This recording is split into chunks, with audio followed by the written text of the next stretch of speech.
بسم اللہ الرحمن الرحیم۔ محترم ناظرین، 40 احادیث کا سلسلہ چل رہا ہے۔ 34ویں حدیث ہے حضرت ابو ہریرہ رضی اللہ عنہ سے، مسلم شریف میں یہ روایت منقول ہے۔ حضور اکرم صلی اللہ علیہ وسلم نے ارشاد فرمایا، لا يدخل الجنت من لا یأمن جارہ بوائقہ، لا يدخل الجنت من لا یأمن جارہ بوائقہ۔ وہ شخص جنت میں داخل نہیں ہوگا جس کے پڑوسی اس کی تکلیفوں سے محفوظ نہ رہیں۔ وہ شخص جنت میں داخل نہ ہوگا جس کے پڑوسی اس کی تکلیفوں سے محفوظ نہ رہیں۔ ہم کسی معاشرے میں رہتے ہیں، کسی محلے میں رہتے ہیں، کسی علاقے میں رہتے ہیں، تو ہمارا سب سے زیادہ واسطہ جو پڑتا ہے اپنے ماں باپ سے، اپنے بھائی بہنوں سے، بیوی بچوں سے، اپنے قریبی رشتہ داروں سے پڑتا ہے۔ ان قریبی رشتہ داروں کے علاوہ سب سے زیادہ ہمیں جن چیزوں سے پالا پڑتا ہے، جن رشتوں سے، جن لوگوں سے واسطہ پڑتا ہے، وہ ہمارے پڑوسی، ہمارے آس پاس رہنے والے لوگ ہیں، ہمارے گھر کے آزو بازو رہنے والے لوگ۔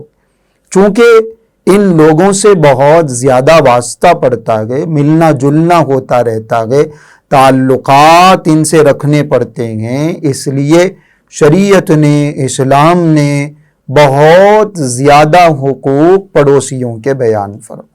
اتنی تفصیل سے اسلام نے پڑوسیوں کے سلسلے میں ہدایتیں دی ہیں کہ خود بخاری اور مسلم کی روایت ہے، نبی کریم صلی اللہ علیہ وسلم نے ارشاد فرمایا، ما زال جبریل یوصینی بالجار، جبریل مجھے پڑوسیوں کے بارے میں اتنی زیادہ تاکید کرتے رہے، مجھے ایسا لگا حتی ظننت انہ سیورثہ، مجھے ایسا لگا کہ پڑوسیوں کو رشتہ داروں کی طرح وارث بنا دیا جائے گا، مال کا بھی ان کو وارث بنا دیا جائے گا۔ اتنی تاکید کے ساتھ، اتنی تفصیل کے ساتھ اور اتنی زیادہ ہدایتیں پڑوسیوں کے سلسلے میں دی گئی ہیں، چونکہ یہ ہمارے آس پاس رہتے ہیں، آزو بازو رہتے ہیں، ان کا بار بار آمنا سامنا ہوتا رہتا ہے، اس لیے ایک مسلمان ہونے کے ناطے پڑوسیوں کے جو حقوق ہیں ان حقوق کو سمجھنا ضروری۔ پڑوسیوں کے حقوق کے سلسلے میں حضور اکرم صلی اللہ علیہ وسلم نے بہت ساری ہدایتیں دی، اور سب سے اہم ہدایت یہ ہے کہ ہمارے کسی بھی عمل سے ہمارے کسی پڑوسی کو تکلیف نہیں ہونی چاہیے۔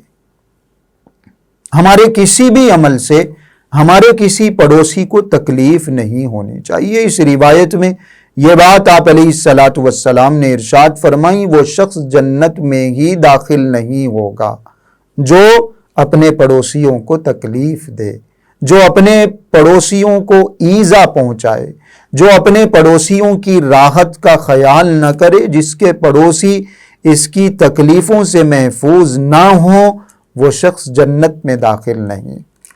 بلکہ ایک روایت میں آپ علیہ الصلاۃ والسلام نے ایک بار نہیں 3 مرتبہ قسم کھائی، واللہ لا یؤمن، واللہ لا یؤمن، واللہ لا یؤمن، خدا کی قسم وہ مسلمان نہیں، خدا کی قسم وہ مسلمان نہیں، خدا کی قسم وہ مسلمان نہیں۔ صحابہ نے پوچھا، اللہ کے رسول کس آدمی کے بارے میں آپ فرما رہے ہیں؟ یہ قسمیں، یہ تاکید کس شخص کے لیے؟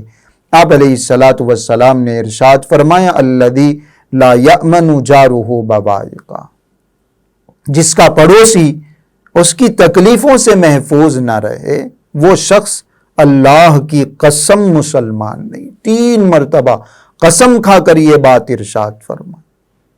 ہم اپنے معاشرے پر غور کریں، اپنے رویوں پر غور کریں، اپنے بیہیویئر پر غور کریں، ہمارا اپنے پڑوسیوں کے ساتھ کیسا رویہ، ہم کتنا دکھ دیتے ہیں، کتنی تکلیفیں پہنچاتے ہیں، ان کا کتنا ساتھ دیتے ہیں اور کتنا ان کی مخالفت کرتے ہیں۔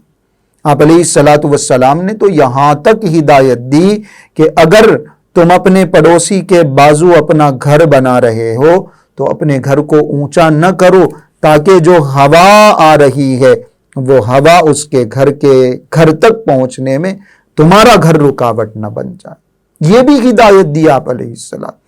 ہم تو ستاتے ہیں، تکلیفیں دیتے ہیں اور اتنے غافل ہیں ہم اپنے پڑوسیوں سے کہ ہمارے اپنے پڑوس میں، ہماری اپنی بلڈنگ میں، ہمارے اپنے اپارٹمنٹ میں رہنے والے لوگ کون ہیں، ان کے گھر کے حالات کیا ہیں، کتنے ممبرز ہیں ان کے گھر میں، کیا ان کی مشکلات ہیں، کیا مسائل ہیں، کسی چیز سے کوئی واقفیت۔ ایک اپارٹمنٹ میں رہنے والے لوگ بھی 8-8 10-10 سال سے ایک اپارٹمنٹ میں رہ رہے ہیں اور ایک دوسرے سے ملاقات نہیں، پڑوسیوں سے ایسی بے خبری۔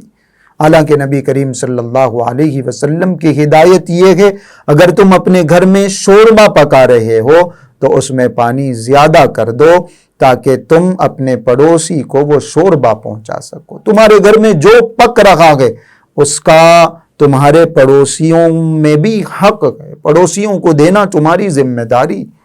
حضور اکرم صلی اللہ علیہ وسلم نے، شریعت نے، اسلام نے پڑوسیوں کے سلسلے میں بڑی واضح ہدایتیں دی ہیں اور سب سے اہم ہدایت یہ ہے کہ پڑوسی کو ہماری طرف سے کوئی تکلیف نہیں ہونی چاہیے۔ اگر ہماری وجہ سے ہمارے پڑوسی کو تکلیف پہنچتی ہے تو اس کا مطلب یہ ہے کہ ہم جنت میں نہیں جائیں گے، اس کا مطلب یہ ہے کہ ہم اللہ کی نظروں میں ایمان والے نہیں۔ اللہ رب العزت ہم سب کی حفاظت فرمائے اور پڑوسیوں کے حقوق کو ادا کرنے کی توفیق عطا فرمائے۔